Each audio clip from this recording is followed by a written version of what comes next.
meus olhos se abriram,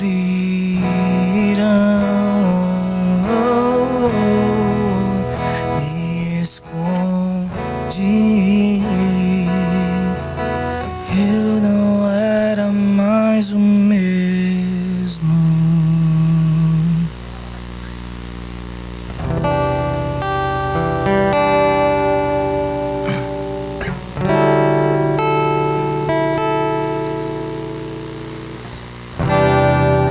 No princípio era o Verbo,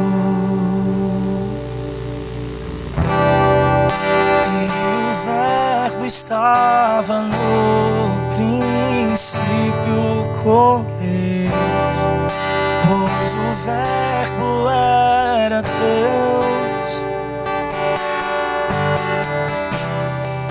Ele estava no princípio com Deus.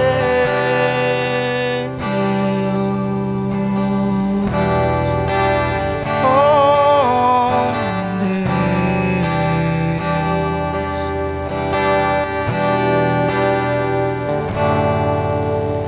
Todas as coisas foram feitas por intermédio dele,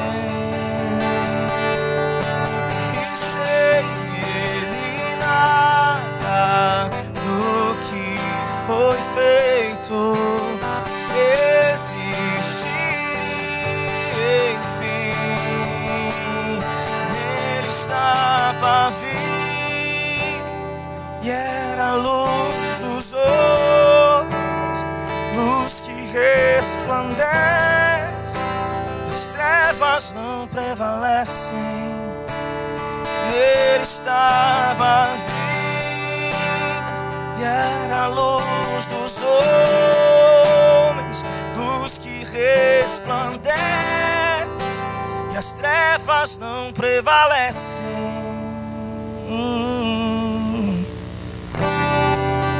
Eis o Verbo então no mundo,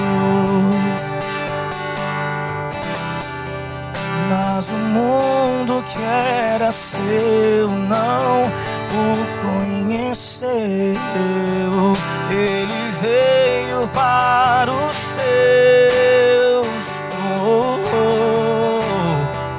o eterno feito em carne habitou entre nós.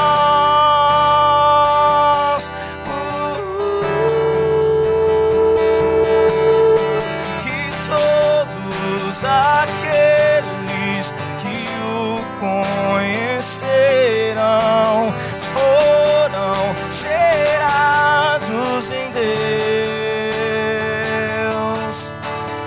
Nele receitos se tornaram filhos, filhos da luz dos homens. Nele estava a vida, e era a luz dos homens, luz que resplandece, e as trevas não prevalecem.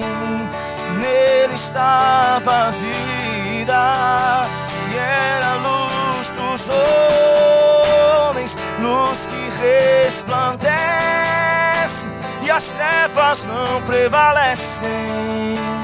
Cheio de graça e verdade, graça e verdade, graça e verdade, vimos a sua glória.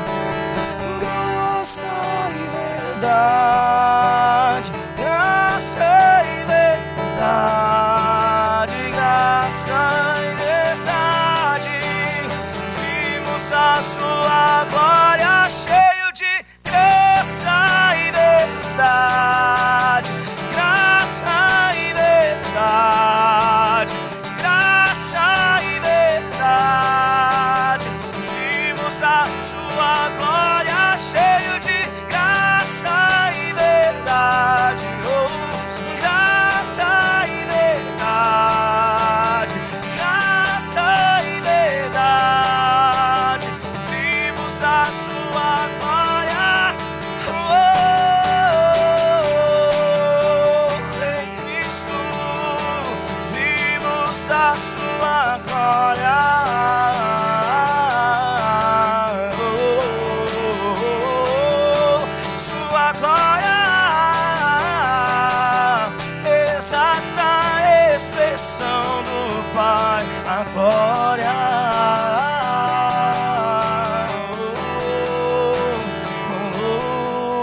sem Ele nada do que foi feito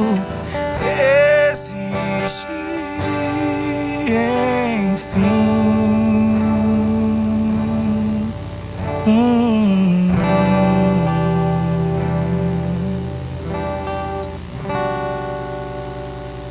Obrigado, Senhor Jesus, por ser o menino prometido a Adão. Nós confessamos que sem Ti nada existiria, nem aquilo que se vê, tampouco os conceitos abstratos nos quais nos seguramos, como salvação, também não existiria se não fosse em Ti, Senhor. Louvado seja Deus. Deus enviou Seu Filho amado para nos salvar e perdoar,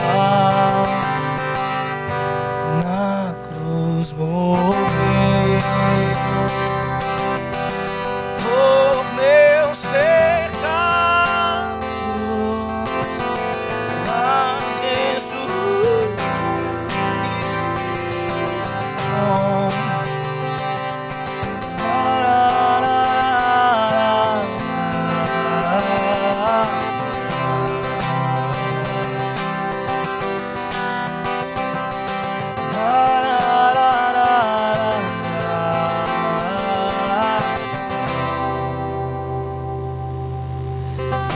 que Ele vive, posso crer no amanhã, porque Ele vive, Senhor. Mas eu bem sei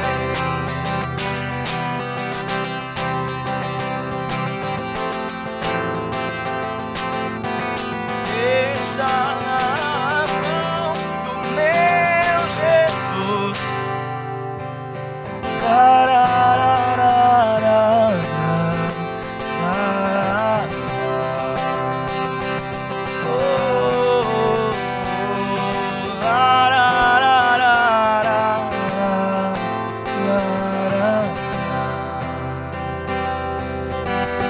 E quando enfim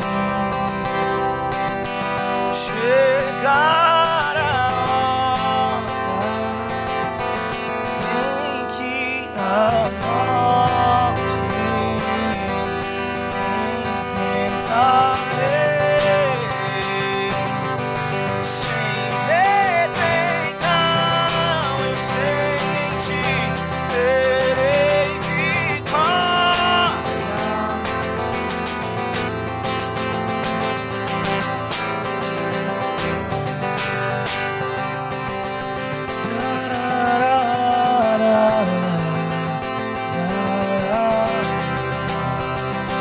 Eu verei,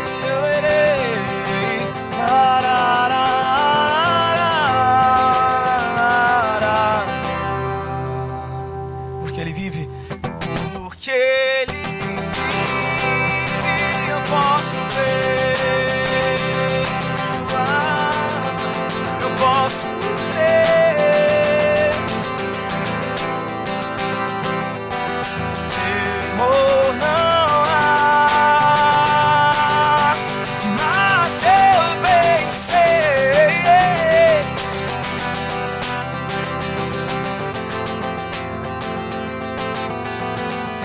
está nas mãos do meu Jesus, que vivo está. Mas eu bem sei, mas eu bem sei, eu sei.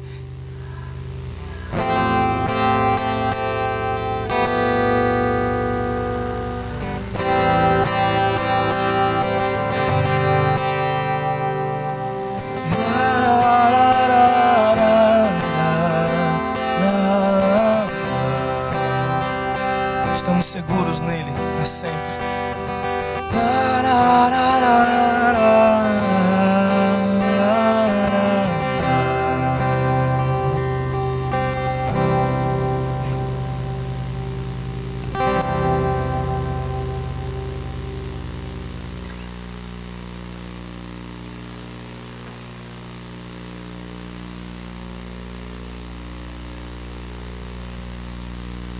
Bom dia mais uma vez. Quero dar boas-vindas ao pessoal que está nos visitando. Sejam bem-vindos. Sintam-se à vontade, viu?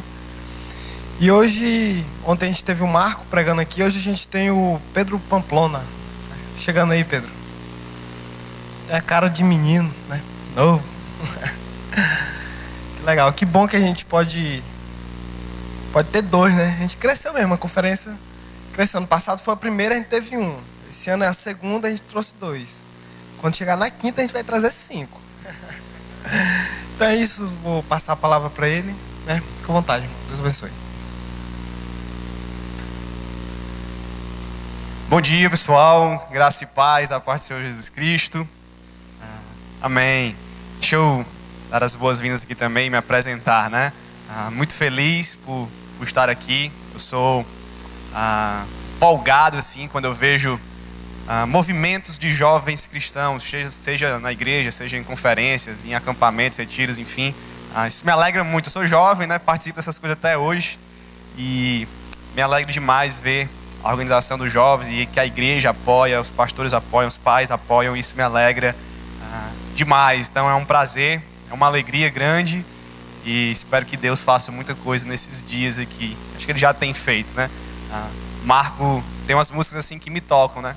Marco tocou essa última aqui, ele adivinhou, assim, tava ali já querendo dar uns glória a Deus ali, né? Bem, gente, meu nome é Pedro Pamplona, alguns já me conhecem, né? Eu sou da Igreja Batista Filadélfia. Descobri hoje que o pastor Marcos aqui é um grande amigo do meu pastor lá, se estudaram no seminário juntos, né? Conhece também a esposa dele e muita alegria, assim, tem até a foto lá na casa dele. Coincidência assim, né? A gente vem de tão longe para conhecer pessoas de tão perto lá da nossa igreja. Então, foi uma alegria. Sou líder de jovens lá, e também trabalho integralmente na igreja e meu ministério tem sido principalmente da pregação do evangelho, que é o que eu quero fazer aqui com vocês. Então vamos sem mais delongas aqui para a palavra de Deus. Eu vou orar, eu vou ler o texto, eu vou orar e depois eu começo aqui nosso tema de hoje. Então vamos abrir aí a palavra em Romanos, capítulo 3. Eu vou ler aqui para a nossa exposição agora, do 21 até o 31. Diz assim a palavra de Deus aí. Mas agora, sem lei, se manifestou a justiça de Deus, testemunhada pela lei e pelos profetas. Justiça de Deus mediante a fé em Jesus Cristo, para todos e sobre todos os que creem, porque não há distinção.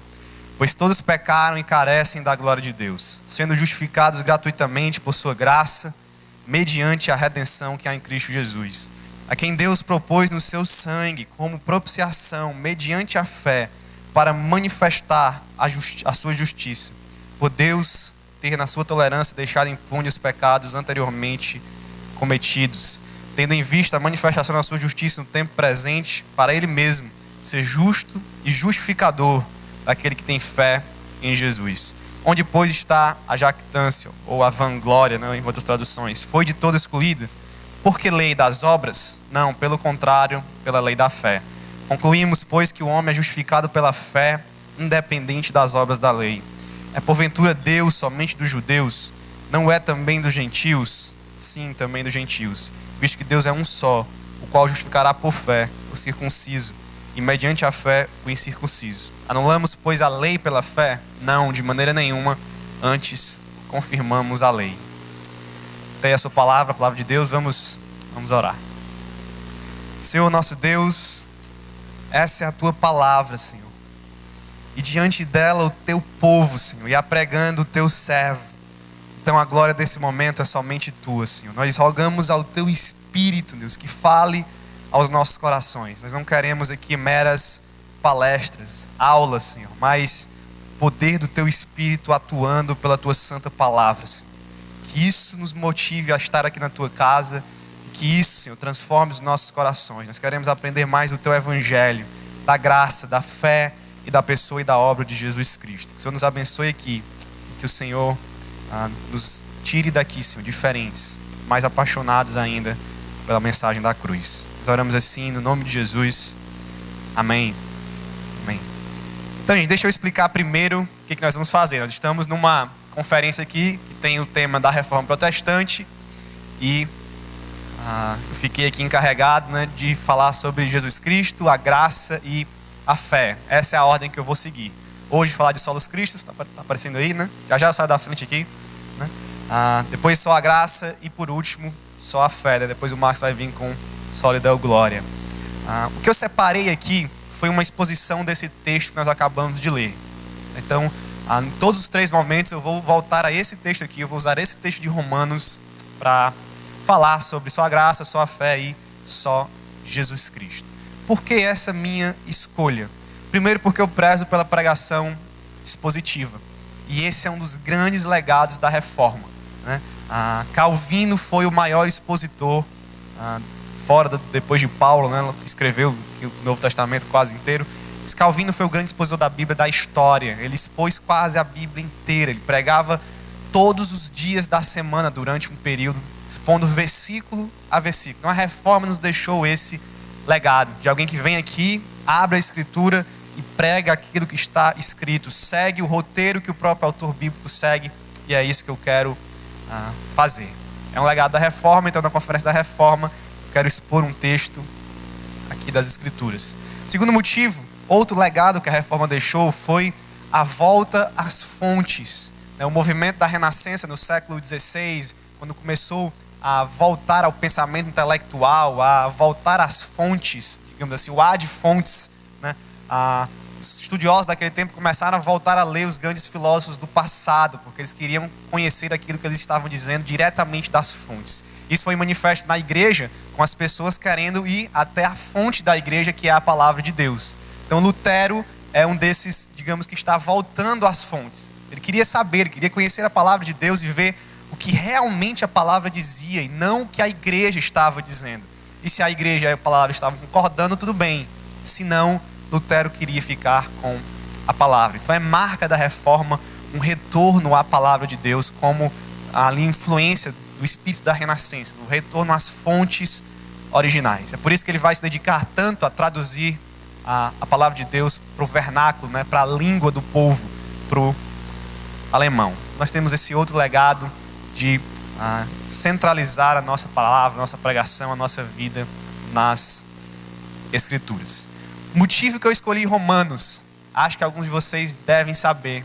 Lutero se converteu lendo Romanos 1:17. O justo viverá por fé, né? Aquele texto conhecidíssimo onde Paulo resume ali na introdução de Romanos tudo o que ele vai falar, ou o ponto central da sua carta. Então, para muitos, Romanos é o grande tratado teológico sobre a justificação pela fé, sobre a salvação dentro das Escrituras. Alguns dizem que se você puder salvar um livro da Bíblia, salve Romanos, né? E alguns outros vão dizer que se você puder salvar um trecho de Romanos para ficar com você, se você for perseguido, sei lá, para a Bíblia pegar fogo, salve esse texto aqui. Para Lutero, esse era o texto central. E eu queria iniciar aqui com uma frase do próprio reformador. Ele diz o seguinte sobre esse texto aqui que eu acabei de ler.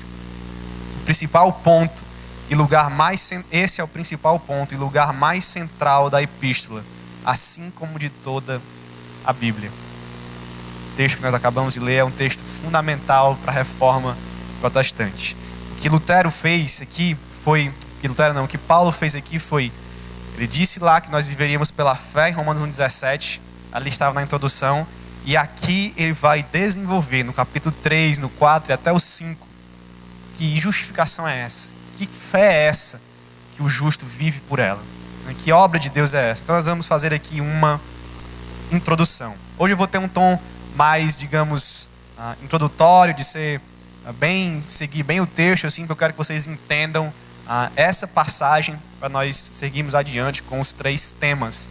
Então eu vou fazer uma introdução aqui primeiro, depois eu entro no Solos Cristos, e tudo que eu falar hoje aqui, preste muita atenção, que nós vamos usar nas outras duas mensagens. Amém? Então vamos ao texto. Primeiro ponto que eu queria dizer aqui sobre ele. O tema central dessa passagem é a justificação pela fé. Não há dúvidas disso. É o tema central da carta, e aqui é onde Paulo vai começar a tratá-la de um modo mais profundo, de explicar o que é justificação. Se você olhar para esse texto aqui, irmãos, e eu usei a revista atualizada, e agora aqui no meu esboço eu vou usar a NVI, porque eu acho que ela tem umas expressões mais claras, né? Mas a gente vai comparando aí com as versões, mas não, elas são parecidas, nada vai se perder. Nesse texto, só até o verso 26 nós encontramos a expressão justiça de Deus 4 vezes. O verbo justificar 2 vezes. E o adjetivo justo 1 vez. Então nós temos Paulo repetindo a justiça de Deus, ou a sua justiça, e justificar, justo. Ele está de novo falando da justificação pela fé. Esse é o ponto central. E esse é o ponto central de tudo que eu vou falar aqui. Esse é o ponto central da reforma. Foi aquilo que motivou a reforma protestante, a doutrina da justificação pela fé. Nós vamos ver que essa doutrina é só por Cristo, essa verdade é só por Cristo, só pela graça e, logicamente, só pela fé. O primeiro ponto é esse. A doutrina central de Romanos é a justificação pela fé. Desse texto, a justificação pela fé. Da vida de Lutero, da reforma, a justificação pela fé. Calvino também tinha esse ponto como central. Zwinglio também tinha esse ponto como central. Os reformadores estavam se baseando na justificação.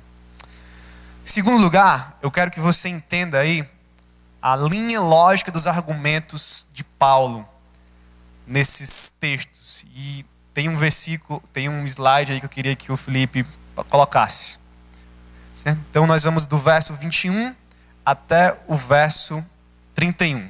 Né? Verso 21, se alguém puder passar aí para aparecer. Pode passar. Deixa eu ver se vai dar para ler. Pronto, deixa eu sair aqui do meio, né? Verso 21. A revelação da justiça de Deus em relação à antiga aliança. Só gravem isso, eu vou explicar já já. Paulo está dizendo que há uma nova revelação da justiça de Deus. 22 a 23 ele vai falar que essa justiça agora tem acesso a todo mundo por meio de Jesus Cristo. Não há distinção de pessoas como havia na antiga manifestação da justiça. Tanto judeus quanto gentios, branco, preto, rico, pobre, todos os tipos de pessoa podem acessar a essa justificação. Do verso 24 ao 25 ele vai dizer que a fonte da justificação é a graça, é a graciosa obra de expiação em Jesus Cristo. Do verso 25 e 26, se você for acompanhando aí, ele vai dizer que essa justiça em Deus é demonstrada no processo da expiação de Cristo, da morte de Cristo, do derramamento do sangue de Cristo. No verso 27 e 31, ele faz uma relação entre a fé, ou a justificação pela graça, pela fé, com as obras. O que tem a ver uma coisa com a outra? Né? Onde é que elas se relacionam? Ele vai fazer uma série de afirmações aí. E no capítulo 4, do 1 ao 6, que é o texto que eu vou usar nas próximas mensagens, ele mostra um exemplo, uma ilustração real da vida de Abraão, mostrando como a justificação pela fé acontece verdadeiramente na vida de uma pessoa. Ele ensinou e agora ele vai dar um exemplo para ilustrar, como todo bom pregador faz, Paulo também faz aí. E em terceiro lugar, esse aqui é o caminhar de Paulo, a gente vai entrar nele já já, e nós vamos seguir esses passos aqui. Então grave isso daí em todas as mensagens. E em terceiro lugar, nós precisamos analisar o verso 21. Ele é fundamental para entendermos a justificação pela fé. Então vamos entrar nele, e aqui eu estou seguindo o texto. Vamos seguir o texto aqui juntos. Tá? Então diz aí seguinte a palavra de Deus. Tá? Verso 21. Mas agora, sem lei, se manifestou a justiça de Deus, testemunhada pela lei e pelos profetas.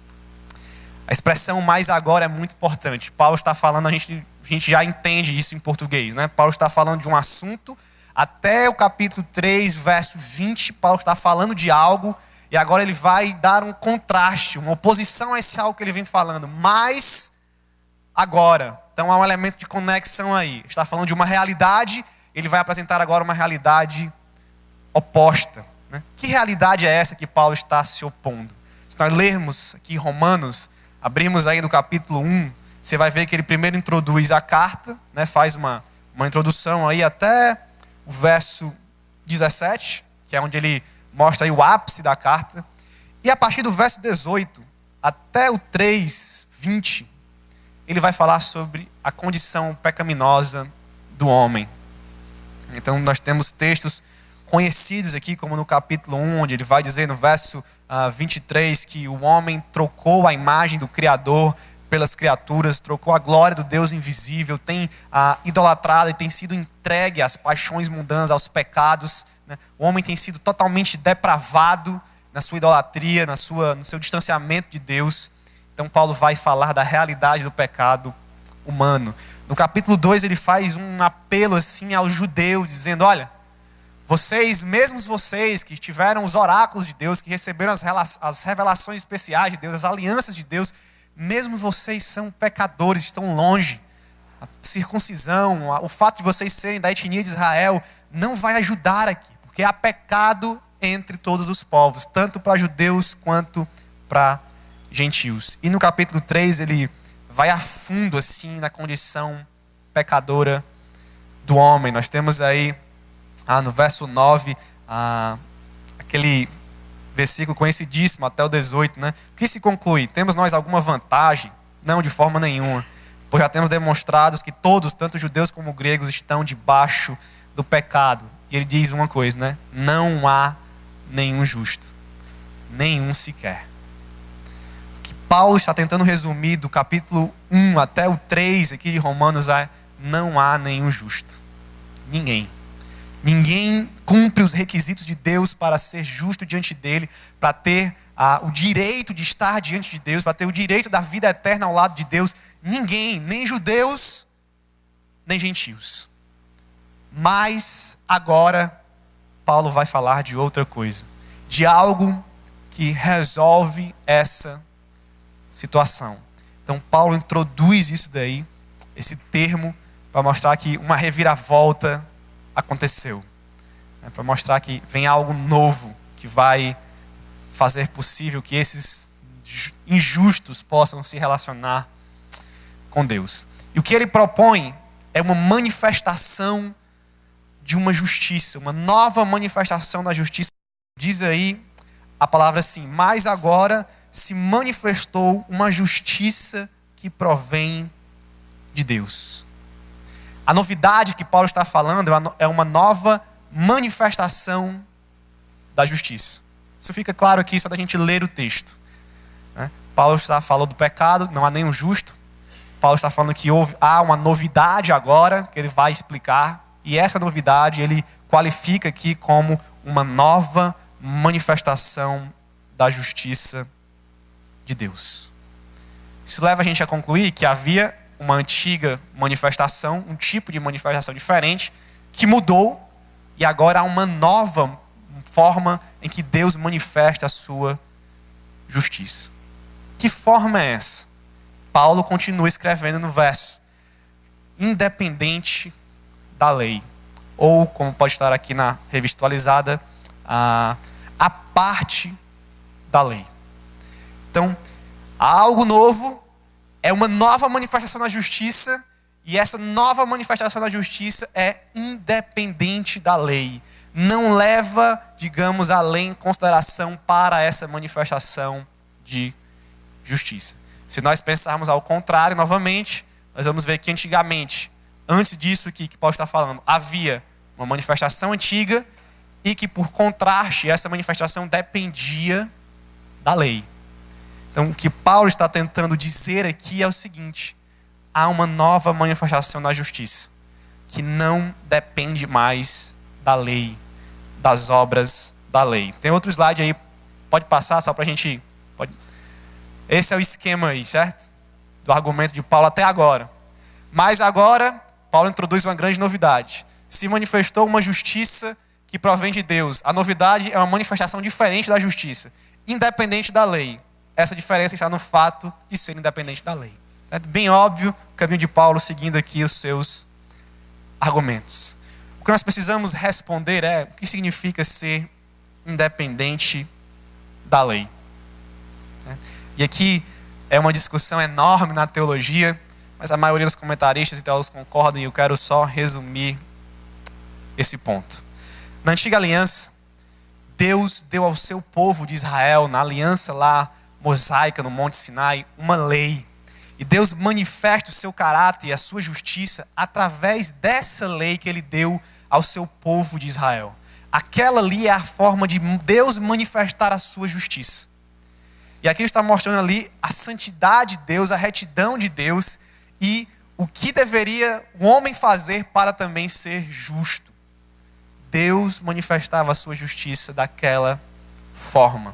E a conclusão que Paulo tira desse tipo de manifestação é: ninguém é justo. Não tem ninguém que cumpra essa lei. Não há. Nem judeus, nem gentios. Então aqui Paulo coloca um ponto de descontinuidade entre as alianças.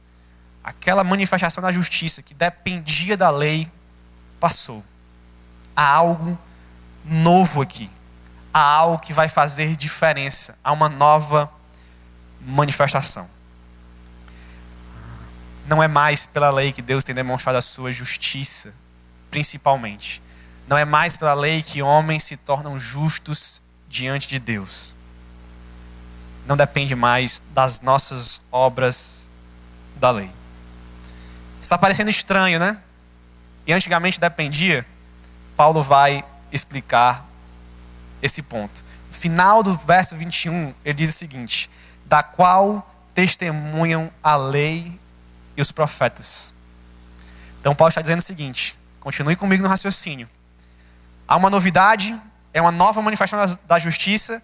Essa manifestação é independente da lei, mas a própria lei sempre apontou para essa nova manifestação. Sempre foi o alvo da lei dos profetas, e aqui o texto da antiga aliança, o Antigo Testamento, sempre teve a intenção não de ser a manifestação definitiva, mas de ser uma manifestação temporária que aponta para exatamente aquilo que Paulo vai começar a falar aqui no resto do texto. A lei nunca foi o modus operandi de Deus para a salvação.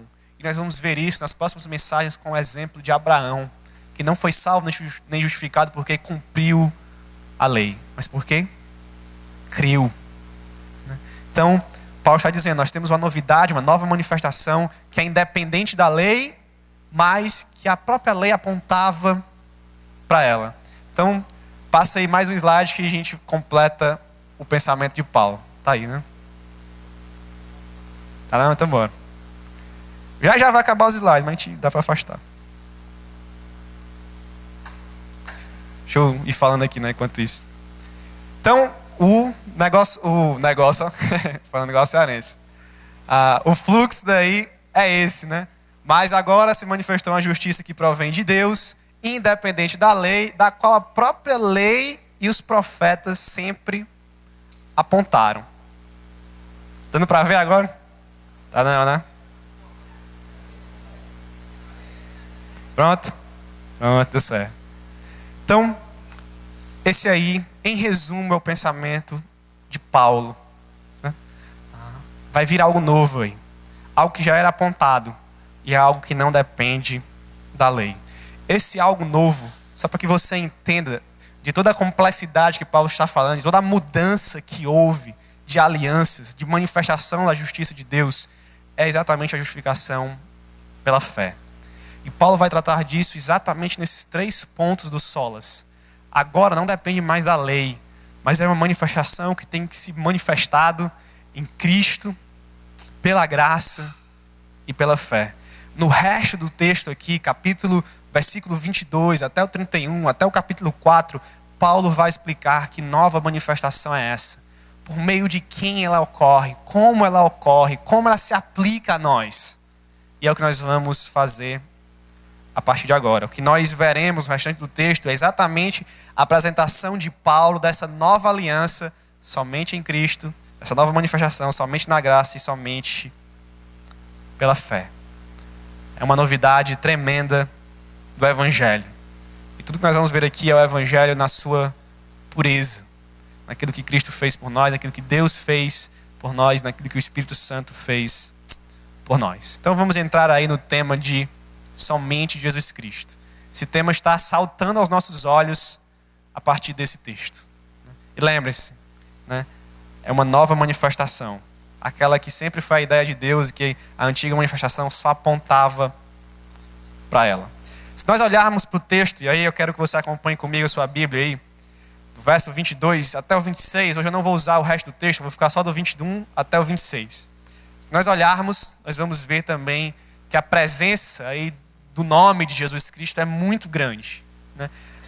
Existem 4 afirmações que Paulo faz aí a respeito do nosso Senhor. Verso 22 ele diz: justiça de Deus mediante a fé em Jesus Cristo. Verso 24 ele diz que por meio da redenção que há em Cristo Jesus. Verso 25 ele diz aí pelo sangue de Cristo. E no verso 26 ele termina dizendo aí daquele que tem fé em Jesus Cristo. Então, em 7, 6 versículos aí, Paulo está repetindo que tudo depende de Cristo por 4 vezes. Do sangue de Cristo, da manifestação da justiça em Jesus Cristo. E aqui está o nosso primeiro ponto, né? Justificação pela fé, salvação, vida cristã, acontece somente por meio de Jesus Cristo. Essas expressões que a gente acabou de dizer, né, se dividem em 4 tipos de realidades sobre Jesus Cristo. Na primeira, nós vemos aí, se você está olhando aí, verso 22, apresenta Jesus Cristo como nosso objeto de fé. A justiça é para todos, mediante a fé em Jesus Cristo. Então ele é o objeto da nossa fé. É nele que nós depositamos a nossa esperança, a nossa fé. Nós cremos em alguém que é Jesus. Versos 24 e 25, por meio da redenção que há em Cristo e pelo seu sangue, Paulo está apresentando Jesus Cristo como o executor, o realizador da obra de justificação. Ele é o fundamento da nossa justificação. É por meio dele, por aquilo que ele fez, tanto da sua pessoa, no derramamento do seu sangue, que possibilita que injustos sejam justificados, que ímpios sejam justificados. Portanto, ele é o executor ou realizador da obra da justificação. E o verso 26 diz aí que Deus vai demonstrar a sua justiça, sendo justo e justificador por meio de Jesus Cristo, mostrando a sua justiça por meio daquele que tem fé em Jesus Cristo. Então Paulo apresenta Jesus aqui uma terceira característica ao dizer que ele é o demonstrador fiel da justiça de Deus. E são esses 3 pontos aqui que nós vamos caminhar no nosso texto. Tem mais um slide aí, para a gente ver bem essa diferença. Exatamente isso. Cristo no centro como executor da obra de redenção. É pela redenção em Jesus Cristo, pelo sangue que ele foi derramado. E daí nós temos 2 verdades. Cristo como nosso objeto salvífico de fé e Cristo como demonstrador da justiça de Deus. É o que Paulo está tentando mostrar nesse texto. Se Jesus Cristo foi quem morreu e ressuscitou, se ele é o executor da obra, então é nele que nós cremos e é através dele agora que Deus tem manifestado a sua justiça e tem demonstrado a sua justiça. A lei mediava a antiga aliança. Cristo agora media a nova aliança. Isso vai causar uma certa dúvida, mas eu vou falar de lei quando eu falar de graça. Então, vamos entrar aqui nos textos. O primeiro principal deles aqui é o verso 24. Sendo justificados gratuitamente por sua graça, por meio da redenção que há em Cristo Jesus. Deus o ofereceu como sacrifício para propiciação mediante a fé. Acompanhem, fiquem com esse slide gravado e vamos acompanhar o texto aqui. Paulo tem usado aqui algumas expressões importantes ao longo dessa passagem. 2 delas se encontram aqui: redenção e propiciação. Ele está colocando Jesus como executor da nossa redenção e da nossa propiciação. Redenção aqui, irmãos, a gente precisa ter a noção do que se fala quando se diz esses termos. E redenção no original está ligado ao pagamento de um preço em resgate de alguém. E principalmente usado no ambiente da escravidão, né? Lá no Ceará nós temos uma cidade chamada Redenção, que foi onde a escravidão lá foi abolida, ou foi a primeira cidade, uma das primeiras cidades, não me lembro, do Brasil, onde os escravos foram libertos. Então o nome da cidade é Redenção, porque aqueles que estavam escravizados foram libertados. Alguém pagou um preço, né? E essa palavra aqui era usada exatamente para isso. Alguém ia lá, comprava um escravo para libertá-lo da sua escravidão. É isso que significa redenção. Jesus Cristo pagou um preço pela nossa liberdade. Na cruz do Calvário, ele estava pagando o preço que ninguém mais poderia pagar, pelo derramamento do seu sangue, do seu precioso sangue, redimindo o seu povo, ou seja, libertando o seu povo daquele cativeiro que Paulo já disse no capítulo 1, do cativeiro do pecado, da depravação, da idolatria. Jesus Cristo estava nos redimindo.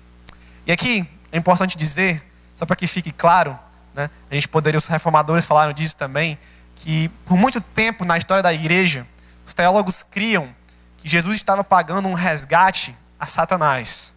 De que Satanás estava aprisionando o povo, né, e isso é verdade, de certa forma, e que Jesus Cristo morreu para pagar a dívida que Deus tinha com o diabo, que Deus tinha com o inferno. Numa transação aí, numa barganha entre Deus e Satanás, onde Satanás teria dito: me dá o teu filho, que é o que tu tem mais de valioso, e eu liberto o teu povo. Mas isso é uma ideia totalmente contrária às Escrituras, né? O diabo não tem nenhum poder de barganha com Deus. O diabo está sob o controle soberano de Deus. A transação aqui é entre Deus e o próprio Deus. Deus satisfez a sua própria justiça no seu Filho. É uma transação entre Deus, Trindade, Pai, Filho e Espírito Santo. Deus, na sua justiça, foi quem ofereceu e quem recebeu o próprio sacrifício. Ele estava nos redimindo do pecado por meio desse resgate pago, digamos assim, a Ele mesmo. Satanás não tem nenhum poder sobre Deus e só age, e aqui isso é importante dizer, só age aqui entre nós e aprisionando o povo por a permissão da soberania de Deus, como em Jó e como é conosco. A segunda palavra é propiciação, e isso envolve o contexto da ira de Deus. O que acontecia na antiga aliança? Acredito que muitos de vocês têm essa figura na mente também, esse episódio na mente. Uma vez por ano, né, no dia da expiação, o sumo sacerdote, lá no templo, no tabernáculo, entrava no lugar santíssimo, no Santos dos Santos, com o sacrifício já feito, e ali sobre a arca da aliança havia uma espécie de tampa de bandeja chamada propiciatório, e ele derramava o sangue do cordeiro sobre essa espécie de tampa, essa espécie de, como se fosse algo que estava cobrindo a arca, e aquele sangue ali derramado era o sangue da propiciação. Representava exatamente que entre a presença de Deus na arca e entre o povo havia um sacrifício de derramamento de sangue, daquele animal puro que era escolhido para ser imolado no dia da expiação, da propiciação. Isso para aplacar a ira de Deus contra o pecado do seu povo. Então Deus requeria um sacrifício, um derramamento de sangue inocente, de sangue puro, para que sua ira fosse aplacada, para que ele fosse, digamos, pacificado, apaziguado, para que não destruísse o povo. E Jesus Cristo está fazendo essa propiciação.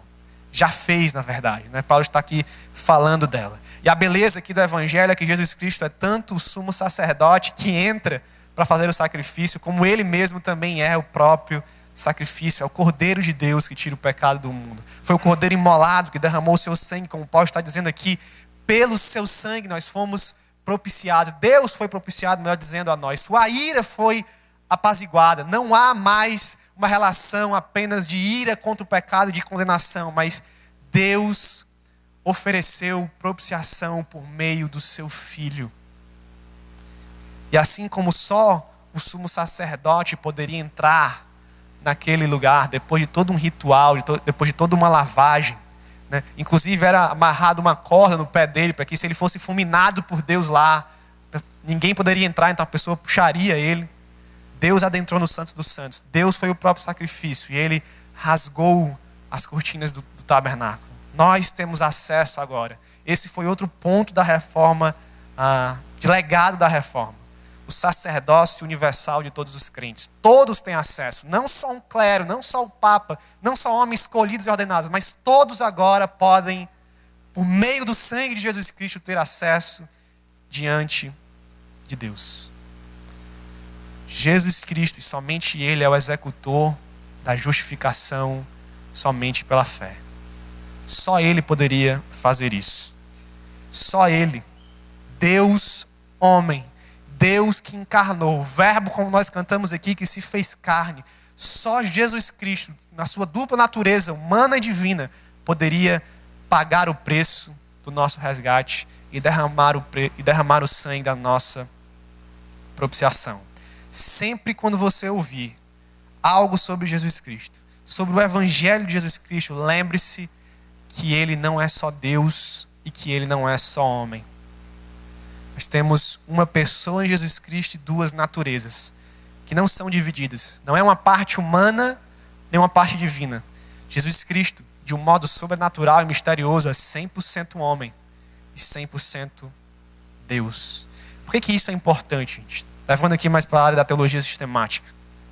Porque somente alguém 100% divino poderia suportar a ira de Deus na cruz. Somente alguém 100% divino poderia pagar um preço tão alto. Nenhum homem poderia fazer isso. Nenhum homem poderia suportar tamanha a condenação, pagar tão alto preço pelos próprios pecados humanos. E somente alguém 100% humano poderia se oferecer em sacrifício pelo próprio homem. Somente alguém humano poderia sofrer pelo pecado dos próprios homens, se compadecer como homem a homem para fazer a justiça de Deus. Então é necessário que Jesus Cristo seja 100% humano e 100% divino. E daqui nós tiramos a conclusão óbvia do nosso tema. Não existe mais ninguém com essas características. Nenhum dos santos que foram canonizados tem dupla natureza. Nenhum dos escritores, nenhum dos apóstolos, Paulo, Pedro, Tiago, Lucas, nenhum deles, João, nenhum deles tem dupla natureza. Nenhum deles pode sequer pensar em ser o mediador da aliança com Deus, entre o povo e Deus. Nenhum deles pode ser mediador da justificação. Nenhum deles pode ser mediador da nossa salvação. Nem Maria, inclusive, pode. Ela só é humana. Só Jesus Cristo é 100% humano e 100% divino. O Evangelho é a encarnação de Deus como homem. E Deus homem sendo morto na cruz do Calvário. Deus homem sendo ressuscitado ao terceiro dia. Deus homem ascendendo aos céus. Deus homem habitando entre nós. Nós temos esse Cristo, esse Jesus Cristo sobrenatural, que somente Ele pode ser mediador ou executor da obra de justificação. Amém? Amém, gente? Estão comigo? Vamos lá. Segundo, Cristo é o demonstrador da justiça de Deus. Esse ponto aqui é importantíssimo, né? Eu resumi ele aqui, mas não esqueça dele. Versos 25 e 26 diz o seguinte: pelo seu sangue, demonstrando a sua justiça, em sua tolerância havia deixado impunes os pecados anteriormente cometidos, mas no presente demonstrou a sua justiça, a fim de ser justo e justificador daquele que tem fé em Jesus. Há uma verdade, gente, que é escandalosa. Deus justifica o ímpio. Imagine que você está num tribunal, um julgamento de um crime. Quando eu estava me preparando para vir para cá, por acaso eu estava assistindo um jornal, não fui atrás de nada, passou uma notícia sobre o Acre, que aqui tem o maior índice de estupros do Brasil. E tinha um caso lá de um estuprador. Então imagine que nós estamos nesse tribunal, onde o estuprador foi pego em flagrante estuprando uma mulher e já tem um histórico de outros estupros. E o juiz ali olha para o cidadão e diz: você está liberado, pode ir. E as famílias das vítimas estão lá, você está lá, e o juiz olha e diz: não levarei em conta teus crimes. Foi isso que Deus fez. Foi isso que Deus fez. Quando nós olhamos para a Bíblia e vemos que Deus justificou o ímpio, que aquele ímpio lá do capítulo 2, do capítulo 3 de Romanos, que diz assim, não há quem entenda, não há quem busque a Deus, todos se extraviaram, a garganta deles é sepulcro aberto, a língua é cheia de engano, veneno de víboras nos seus lábios, seus pés velozes para derramar sangue, para matar, no seu caminho a destruição e miséria, desconhecem a paz, não há temor de Deus diante dos seus olhos. Esse tipo de pessoa aqui, nós aqui estamos sendo descritos, Cristo nos justificou, Deus não considerou. Como olhar para um Deus desse de maneira justa? A resposta é nosso Senhor Jesus Cristo. Ele demonstrou a justiça de Deus. Deus não poderia deixar os pecados impunes. Deus não poderia, como aquele juiz aqui do meu exemplo, olhar para ele, para um estuprador ou para qualquer outro, para um mentiroso, para um alcoólatra, para um idólatra, para um imoral e dizer, vai, está perdoado. Seu caráter justo e santo não permitiria isso. Então ele fez isso no seu próprio filho.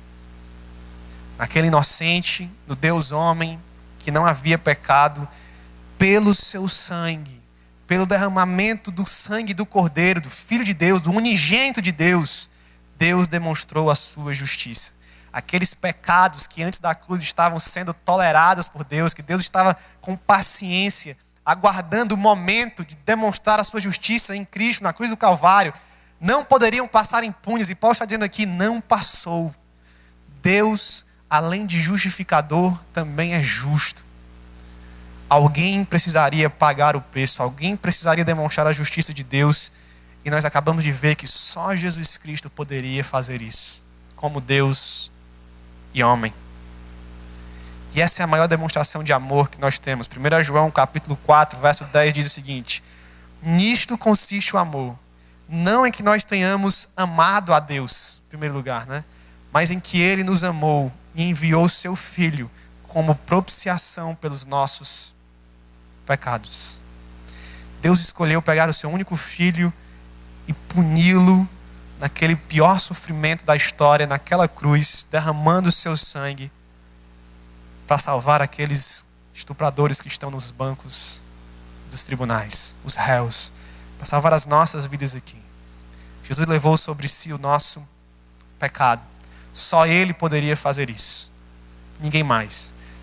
Nem sua mãe, Maria, nem os apóstolos, nem os santos, nem os papas, nem os pastores, nem os líderes de jovens, nem os pregadores, nem os cantores. Ninguém. Só Jesus Cristo. Ele é a manifestação da justiça de Deus. Ele é a demonstração da justiça graciosa e misericordiosa de Deus. Isso é o Evangelho. Foi isso que a reforma que Lutero estava tentando resgatar.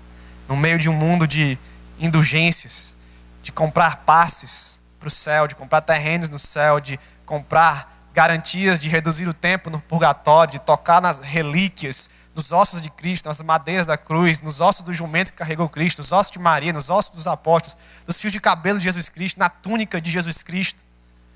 No meio de tudo isso, se levantou homens para gritarem: só Jesus Cristo é o nosso mediador. Não há indulgências, não há obras, não há penitências, não há relíquias que possam demonstrar a justiça de Deus e ao mesmo tempo salvar pecadores ímpios, ingratos e depravados como nós. Amém? Terceiro ponto. Cristo é o nosso objeto de fé. Verso 22 é bem claro. Justiça de Deus mediante a fé em Jesus Cristo. O que eu quero frisar nesse ponto é algo que nosso evangelicalismo brasileiro tem falhado. Fé não salva ninguém, gente. Você pode morrer de ter fé e não ser salvo. Jesus Cristo salva. Jesus Cristo é o executor da obra de redenção. Se você tiver fé em outra coisa, em outro alguém, em outra verdade, Você pode morrer de ter fé. Você pode ter a fé mais sincera do mundo e, como Lloyd Jones disse, você vai estar sinceramente enganado, sinceramente perdido. O objeto da fé é Jesus Cristo. O executor da salvação é Jesus Cristo. Nós cremos em alguém. Nós cremos no Filho de Deus. Nós não cremos na fé. Não, nós não temos fé na fé. Nós temos fé em Jesus Cristo. E às vezes você entra numa igreja e se fala de fé, se fala de fé, se fala de fé, de curas pela fé, de prodígios pela fé, de uma vida pela fé, e não se toca no nome do nosso Senhor Jesus Cristo. E há um ditado popular que basta ter fé, basta ser sincero em acreditar. Não basta, irmãos. Nós vamos falar aqui sobre fé na última mensagem, ver a relação que ela tem com a salvação, mas o ponto aqui inicial é esse. Fé por fé não justifica ninguém. Jesus Cristo é quem justifica. É mediante a fé em Jesus Cristo, em alguém. Há 4 realidades aqui das nossas vidas como pecadores que Jesus resolveu o problema. Vou enumerar aqui. Nós merecíamos morrer como castigo pelo pecado. Jesus Cristo morreu no nosso lugar. Mereceríamos a ira de Deus pelo nosso pecado. Cristo a recebeu no nosso lugar. Nós estamos separados de Deus pelo nosso pecado. Jesus Cristo nos reconciliou com Ele. E nós estávamos escravizados pelo pecado. E Jesus Cristo nos redimiu e pagou o preço do nosso resgate. Foi Ele que fez, não a fé. E a fé é só depositar a esperança do que Cristo fez. Não vivamos aqui uma vida do fideísmo, da idolatria da fé. De achar que crendo em qualquer coisa, e crendo até num Cristo errado, nós vamos ser justificados ou edificados. Eu quero encerrar essa parte com uma frase de Zwinglio, reformador de Genebra, antecessor de Calvino, aquele que começou ali na Suíça a reforma. Ele diz o seguinte aqui sobre, resumindo, Solos Christus, está aí a frase, né? Nós sabemos, a partir do Antigo e Novo Testamento de Deus, que nosso único Consolador, Redentor, Salvador e Mediador com Deus é Jesus Cristo, em quem e através de quem somente podemos obter graça, socorro e salvação, e além de nenhum outro ser no céu ou na terra. Antes de Lutero, antes de Calvino, antes de Zwinglio, antes de Melanchthon, antes de Knox, Tyndale, desses reformadores, havia um Deus homem que encarnou e morreu na cruz do Calvário por nós. A reforma é um retorno a essa verdade de somente Jesus Cristo. É a Ele que nós temos que recorrer em primeiro lugar, antes de passar pelos reformadores. Antes de saber o que Zwinglio disse, nós precisamos saber sobre aquele a quem Zwinglio está se referindo. Precisamos ter esse cuidado. Eu quero encerrar aqui com alguns desafios contemporâneos a essa doutrina de somente Jesus Cristo. Nós temos vários, né? Se eu fosse falar aqui, a gente passaria a manhã toda, a tarde toda. Mas rapidamente, eu quero elencar aqui 2 pontos principais. O primeiro deles é o desafio do pluralismo. Nós vivemos numa sociedade plural, pós-moderna, onde o conceito de verdade absoluta é negado. E se você defende uma verdade absoluta, você é marginalizado, desprezado. É o preconceituoso, fundamentalista, fariseu e outros adjetivos que são usados de maneira pejorativa. Então, quando você vem a um lugar pregar o evangelho e dizer que só Cristo é o meio de salvação, que só Cristo é mediador, que ninguém mais conta, nós vivemos numa sociedade que rejeita totalmente essa mensagem, que tem aversão a esse tipo de exclusivismo. E se você acha essa palavra feia, é isso mesmo que é. O evangelho é exclusivo em Jesus Cristo. João 3,36, muita gente conhece o 16, mas o 36 diz o seguinte: quem crê no Filho tem a vida eterna. Quem rejeita o Filho não tem a vida eterna, não verá a vida, mas a ira de Deus permanece sobre ele. Isso é exclusivista. Somente Jesus Cristo. Que João está sendo claro: quem crê no Filho tem a vida eterna. Quem não crê, a ira de Deus permanece sobre ele. Então, esse é um desafio que nós precisamos enfrentar. De não, digamos, esmorecer, de não aguar o evangelho, de não tentar dar o jeitinho brasileiro para que a mensagem se torne mais palatável aos nossos paladares, né, obviamente. Nós precisamos continuar pregando somente Jesus Cristo, sendo exclusivos ao dizer que só através dele, só por meio dele há salvação, justiça, redenção, propiciação, reconciliação e em mais nenhum outro. Porque ele é o Deus homem. E aqui minha pergunta para você. Cristo tem sido exclusivo no seu coração? O meu também, né? Nos nossos corações. Em todo coração há um altar. Quem está em cima do seu altar aí no seu coração? Não que no nosso coração só tenha Jesus, no sentido que não pode ter a mãe, o pai, mas há um altar, há um lugar no nosso coração que alguém ocupa como principal, como aquele que é adorado acima de tudo mais. Você divide esse altar do seu coração entre Jesus e mais alguém, entre Jesus e mais alguma coisa. Somente Cristo é muito bonito no slide, é muito bonito nas palavras de Zwingli, é muito bonito aqui na palavra, mas é realidade das nossas vidas, é realidade no nosso cristianismo, no nosso modo de ver, de viver, de ler, de estudar, de andar, de amar as pessoas. Somente Cristo é verdade em nós. Nós precisamos pensar nisso. Senão, não adianta ter a teologia reformada, não adianta crer no solas, nós precisamos viver essa verdade.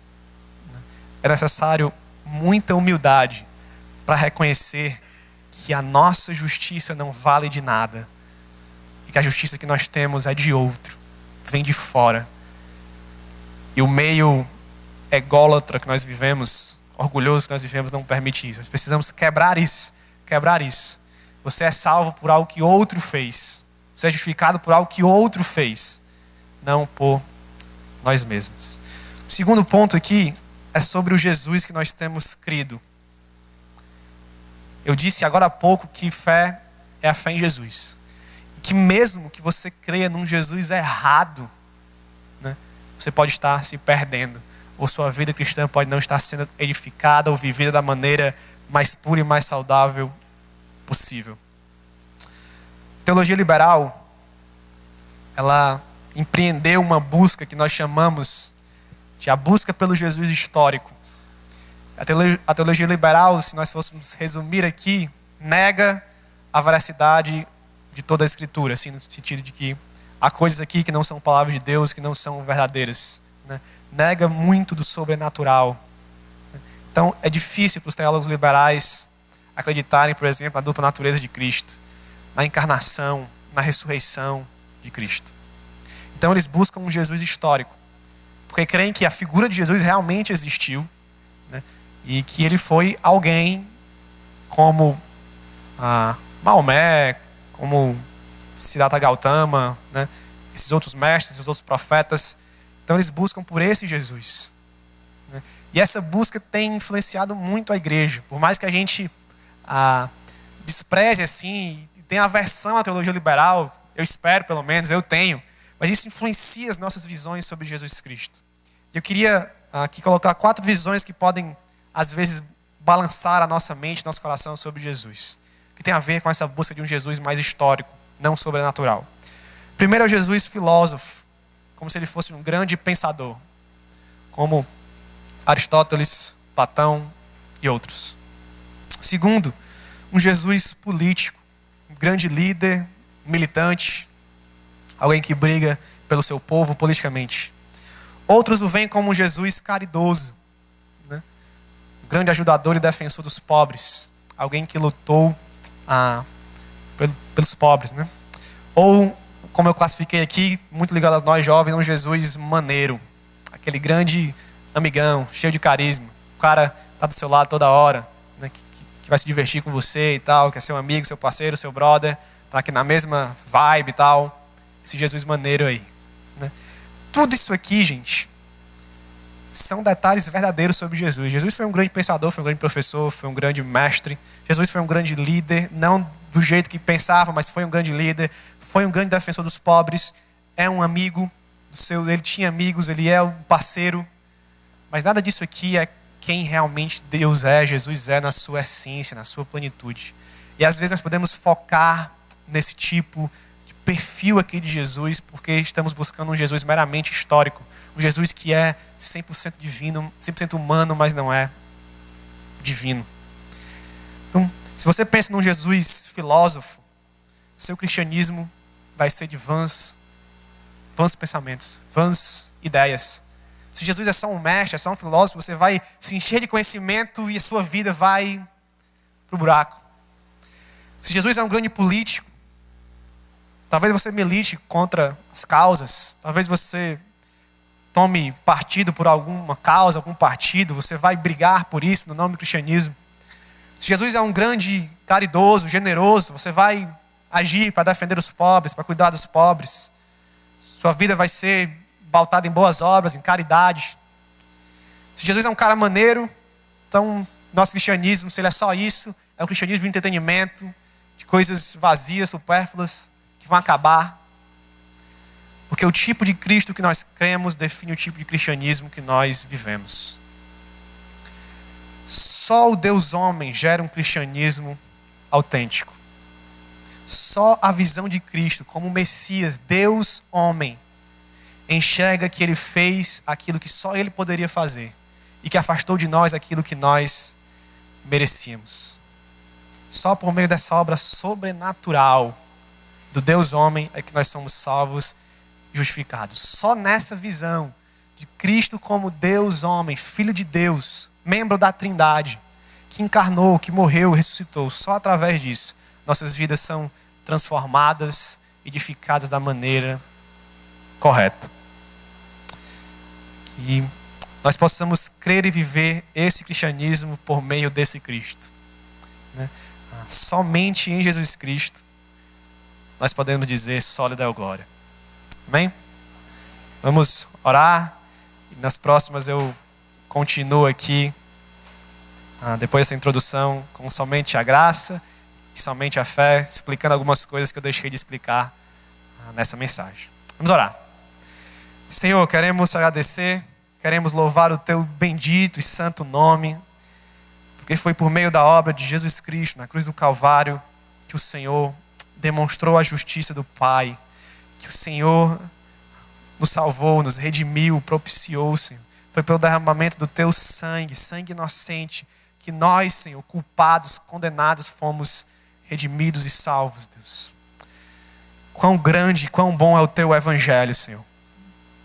Nós queremos viver só para ti. Nós queremos depositar a nossa fé somente em Jesus. No Jesus, Deus encarnado como homem. No Jesus que morreu, que foi ressurreto, que ascendeu aos céus e que está à direita do Pai, em glória e majestade. E esse Jesus que voltará um dia para buscar a tua igreja, Senhor. Nos guarda até lá, Senhor. Nos mantém crendo, Senhor, nesses pontos essenciais da fé. E que o Senhor, por meio do teu evangelho, do santo evangelho, reforme os nossos corações dia após dia, Senhor. Semana após semana.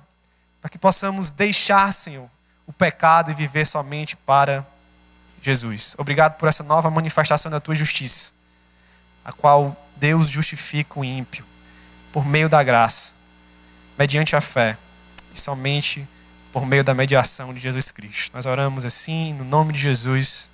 Amém.